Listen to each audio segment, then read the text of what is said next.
except for one bank of overhead fluorescence every 50 feet, one of the hospital's new austerity measures.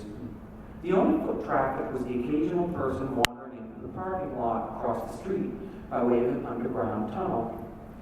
Hicks's prized possession was parked over there, a black Trans Am with zebra upholstery and blue neon lights set in the undercarriage, so when it roared down the road it looked like a UFO right out of E.T. Something else he had to give up if he lost his job. No way he could make the payment flipping burgers. Sasha loved it fucking in the Trans Am. She was crazy for animals, and the faux zebra seat covers brought out her wild side.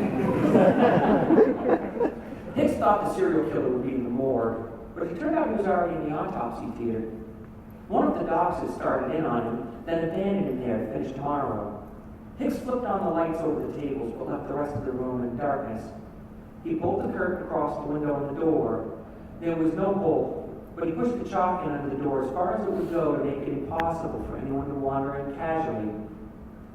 Whoever had been working on Charlie Manx had covered him with a sheet before going. He was the only body in the theater tonight. His gurney parked under a plaque that said, Hic locus spudi mors gaude succurrere vitae. Someday Hicks was going to Google that one, find out what the hell it meant. He snapped the sheet down to Manx's ankles, had himself a look. The chest had been sawed open, then stitched back together with coarse black thread. It was a Y-shaped cut, extended all the way down to the pelvic bone. Charlie Manx's wang was as long and skinny as a Hebrew national. He had a ghastly overbite, so his crooked brown teeth stuck out into his lower lip. His eyes were open, and he seemed to be staring at Hicks with a kind of blank fascination. Hicks didn't like that much.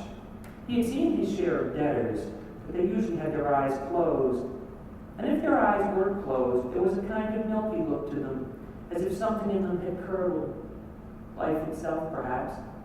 But these eyes seemed bright and alert, the eyes of the living, not the dead. They had in them an avid, bird-like curiosity.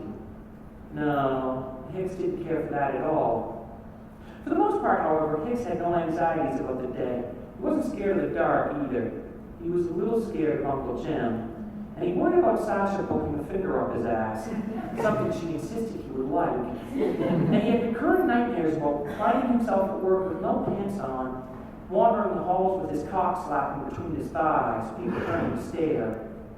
That was about it for fears and phobias. He wasn't sure why they hadn't put Manx back in his drawer, because it looked like they were done with the chest cavity. But when Hicks got him sat up, he propped him against the wall with his long, skinny hands in his lap. He saw a dotted line curving around the back of his skull, drawn in Sharpie. Right. Hicks had seen in Sasha's newspaper article that Manx had been in and out of a coma for more than a decade, so naturally the docs would want to poke around in his head. Besides, who didn't want to peek at a serial killer's brain? There was probably a medical paper on that. The autopsy tools, the saw, the forceps, the rib cutters, the bone mallet, were on a wheeled steel tray by the corpse. At first, Hicks thought he'd give Manx a scalpel, which looked pretty serial killerish, but it was too small. He could tell just by looking at it, it wouldn't show up good in the pictures he snapped with his shitty camera phone. The bone mallet was a different story. It was a big silver hammer with a head shaped like a brick, but pointed at one end, the back edge as sharp as a meat cleaver. At the other end of the handle was a hook, what they used to dig under the edge of the skull and pull it off like a cap from a bottle.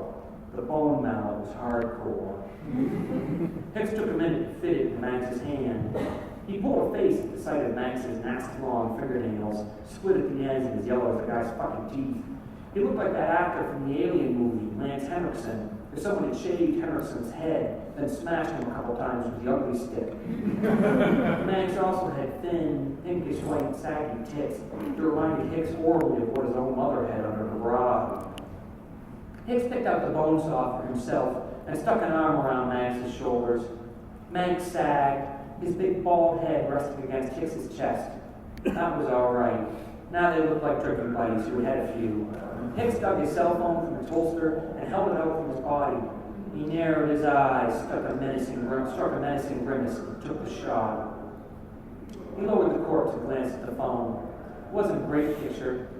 Hicks had wanted to look dangerous, but the pained expression on his face suggested that Sasha had finally wiggled her pinky up his ass after all. He was thinking about reshooting when he heard loud voices right outside the autopsy room's door. For one terrible moment, he thought the first voice belonged to his Uncle Jim. That little bastard is in for it. He has no idea.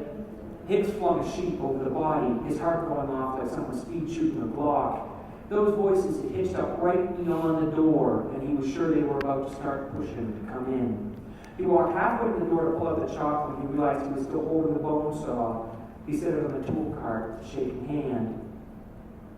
He was already recovering by the time he paced back to the door. The second man was laughing, the first was speaking again. Have all four molars yanked. They'll gas him out with this heavy fluorine, and when they smash the teeth, he won't feel a thing. But when he wakes up, he's going to feel like he got fucked in the mouth with a shovel. Hicks didn't know who was having his teeth removed, but once he heard a little more of the voice, he could tell that it wasn't his Uncle Jim out in the hall, just some old bastard with a creaky old bastard voice. He waited until he heard the two men walk away before he bent to pull the chalk free. He counted to 5 and then slipped out. Hicks needed a drink of water and to wash his hands. He felt a little trembly. He took a long, soothing stroll, breathing deeply. When he finally reached the men's room, he didn't just need a drink, he needed to unload his bowels. Hicks took the handicap stall for the extra leg room. While he was parked there, dropping bombs, he emailed Sasha the photo of him and Max together and wrote, "Bend over and drop your pants. Daddy is coming with a saw. If you don't do what I say, you crazy bitch. Wait for me in the room of punishment." By the time he was leaning over the sink, slurping noisily at the water, Hicks had begun to have worrisome thoughts. He had been so rattled by the sound of voices in the hallway that he could not remember if he had left the body the way he found it. Worse, he had a terrible idea he had left the bone mallet in Charlie Max's hand. If it was found there in the morning, some smart-ass doc would probably want to know why, and it was a safe bet that Uncle Jim would grill the entire staff. Hicks didn't know if he could handle that kind of pressure. He decided to wander back to the autopsy theater and make sure he had cleaned up properly. He paused outside the door to peek through the window, only to discover he had left the curtains drawn. That was one thing to fix right there. Hicks eased the door in and frowned. In his haste to get out of the autopsy theater, he had switched all the lights off, not just the lights over the gurneys, but also the safety lights that were always on in the corners of the room and over the desk. The room smelled of iodine and benzaldehyde. Easier to type than to write. Hicks let the door side shut behind him and stood isolated in the darkness. He was running his hand across the tiled wall, feeling for the light switches, when he heard the squeak of a wheel in the dark and the gentle clink of metal on metal. Hicks caught himself and listened, and in the next moment felt someone rushing across the room at him. It was not a sound or anything he could see. It was something he felt on his skin and a sense in his eardrums, like a change in pressure. His stomach went watery and sick. He had reached out with his right hand for the light switch. Now he dropped the hand, feeling for the 38.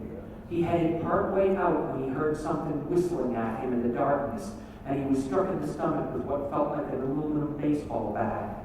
He doubled over with a whooping sound. The gun sank back into the holster.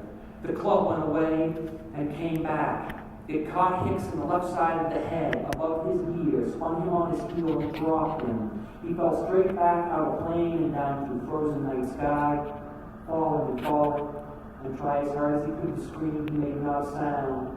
All the air in his lungs pounded right out of him. When Ernest Hicks opened his eyes, there was a man bent over him, smiling shyly. Hicks opened his mouth to ask what had happened, and then the pain flooded into his head, and he turned his face and puked all over the guy's black loafers. His stomach pumped up with dinner, General Tso's chicken, in a pungent gush. "I'm so sorry, man," Hicks said when he was done heaving. "It's okay, son," the doc said. "Don't try to stand. We're going to take you up to the ER.